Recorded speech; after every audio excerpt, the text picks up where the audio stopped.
దక్షిణామూర్తి అష్టకం చివరి భాగం వివరణ. ఈ శ్లోక సంపుటి యొక్క లింకును ఈ వీడియో డిస్క్రిప్షన్లో ఉంచుతున్నాను, వినండి.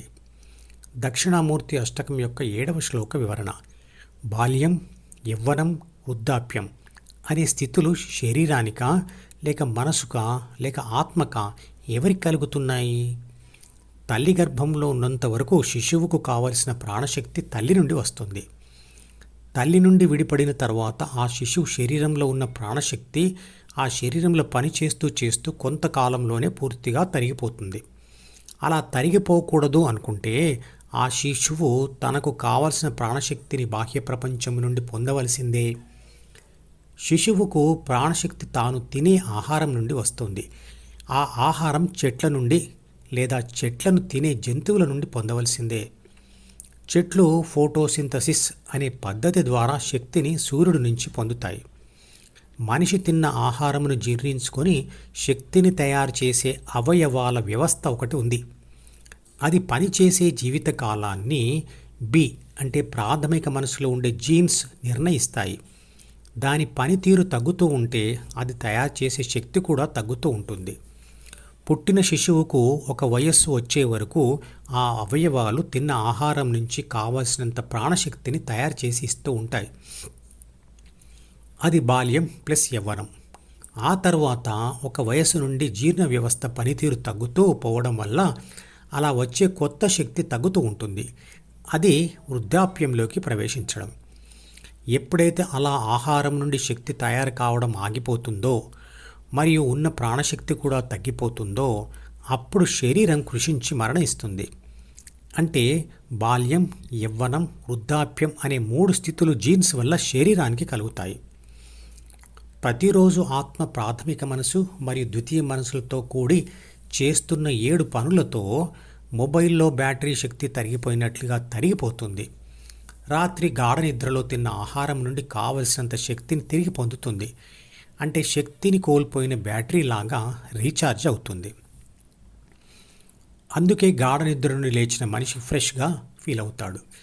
గాఢ నిద్ర సమయంలో ఆత్మశక్తి ప్రాథమిక మనసును చదవలేదు, కానీ మెదడులోని అన్ని కణాలను రిపేర్ చేస్తూ ఉంటుంది.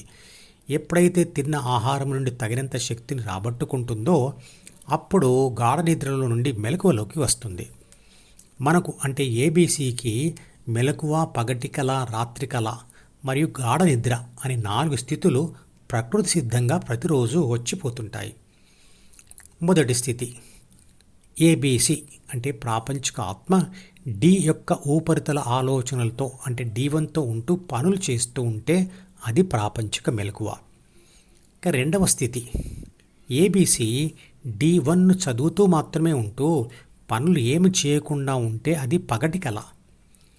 హాల్లో సినిమా చూస్తున్నంతసేపు కళ్ళు తెరిచే ఉంటారు, అంటే మెలకువలో ఉంటారు, పనులు ఏమీ చేయరు. సినిమా చూస్తూ D1తో అంటే ఉపరితల ఆలోచనలతో ఉంటారు, కాబట్టి అది పగటి కలే. అది ఇతరుల కళ, అది దర్శకుడి ఆలోచనల నుంచి పుట్టింది. అది కళ ఎందుకంటే అక్కడ తెల్లని తెర మీద విద్యుత్ శక్తితో ప్రదర్శించబడుతున్న మాయాజాలం తప్ప ఏమీ లేదు కనుక బయట ఉన్న వాస్తవికత, స్థిరత్వం తెర మీద లేదు. ఇక మూడవ స్థితి రాత్రి కళ్ళు మూసుకొని ఏబీసీ డి యొక్క అట్టడుగు పొరల్లోని అంటే D2లోని ఆలోచనలతో ఉంటే అది రాత్రి కళ. రాత్రి కళ్ళు మూసుకొని నిద్రలో పొందే రాత్రి కళ గత అనుభవాల ఆధారంగా మరియు భవిష్యత్తు ఊహలతో స్వంతంగా మీరే నిర్మించుకునే సినిమా లేదా కళ. అందులో మీరే నిర్మాత, దర్శకుడు, హీరో మరియు ప్రేక్షకుడు కూడా మీరే. ఇక 4వ స్థితి ఏబీసీ D1 మరియు D2లను వదిలిపెట్టినప్పుడు వచ్చేది గాఢ నిద్ర. 8వ పద్యం వివరణ. ఎలాగైతే సముద్రంలోని ప్రతి నీటి బిందువును మరియు ప్రతి కెరటమును సముద్రమే అంటామో అదేవిధంగా విశ్వశక్తి నుండి వచ్చే అన్ని శక్తులు విశ్వశక్తినే. మనుషులందరిలో మరియు అంతటా ఉండేది నేనే. మనుషులలో నేను, నువ్వు అనే భేదభావం ఆత్మ ప్రాథమిక మరియు ద్వితీయ మనసులకు అతుక్కుపోవడం వల్ల ఏర్పడుతుంది. ప్రతి మనిషిలో, ప్రతి జీవిలో ఉండే నేను అనబడే ఆత్మశక్తి ప్రాథమిక మనసు సహాయంతో ప్రపంచ అనుభవాలతో తయారు చేసుకున్న డైరీనే ద్వితీయ మనసు. డీలో 2 రకాల ప్రాపంచిక సమాచారం మరియు సూచనలు రాయబడి ఉంటాయి. అవి ఒకటి చిన్నతనపు అజ్ఞానంతో రాసుకున్న ప్రాపంచిక సమాచారం మరియు సూచనలు, తర్వాత పెరుగుతూ పెద్దరికపు జ్ఞానంతో తెలుసుకున్న ప్రపంచ సమాచారం మరియు సూచనలు. అదే స్ప్లిట్ పర్సనాలిటీ అంటే 2 రకాల వ్యక్తిత్వాలు. 10 మందికి చూపించుకునేది పెద్దరికపు స్వభావం, దాచుకుని అవకాశం వచ్చినప్పుడు వాడేది చిన్నతనపు స్వభావం. కానీ ఎక్కువగా చిన్నతనపు స్వభావమే అధికారం చలాయిస్తుంది, సమస్యలు తెస్తుంది. అయినా సరే మనసును గుడ్డిగా అనుసరిస్తూ పోవడమే ఆధ్యాత్మిక గాఢ నిద్ర, అదే అజ్ఞానం. దానిని మార్చాలనుకుంటే చిన్నతనంలోనే మార్చాలి. మొక్కై వంగనిది మానై వంగున అనే సామెత దాని నుంచే వచ్చింది. ధ్యానం అనేది ద్వితీయ మనసును ఆఫ్ చేసేందుకు లేదా విడిచిపెట్టేందుకు ఉపయోగించే స్విచ్ లాంటిది. కావాలంటే ఆ స్విచ్ సహాయంతో ఎప్పుడంటే అప్పుడు ద్వితీయ మనసును ఆన్ చేసుకోవచ్చు. రాత్రి నిద్రపోయే ముందు ఆఫ్ చేసుకోవచ్చు.